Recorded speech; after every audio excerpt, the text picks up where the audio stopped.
সকলোৱেতো ticket লাভ কৰিব নোৱাৰে কিন্তু সকলোৱে নিজেই অনুভৱ কৰিছে যে বিটিআৰ নিৰ্বাচনতো কংগ্ৰেছৰ স্থিতি আগতকৈ আৰু ভাল আৰু আগন্তুক দিনত আমাৰ নিৰ্বাচনৰ স্থিতি ভাল হ'ব এইটো অলপ দিন আগতে আমাৰ ডিব্ৰুগড়ত উজনি অসমত যে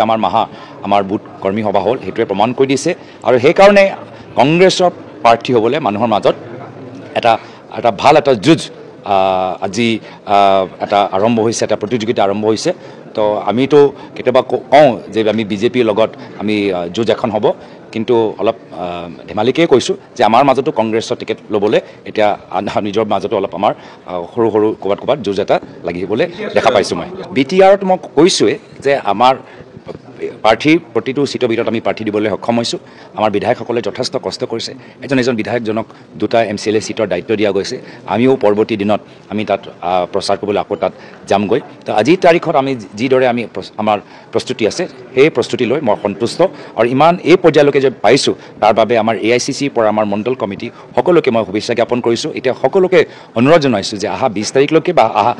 22 তাৰিখলৈকে কোনোৱে যে জিৰণি নলয় আৰু আমি সকলোৱে বিটিআৰ নিৰ্বাচনত দলটোক আৰু শক্তিশালী কৰোঁ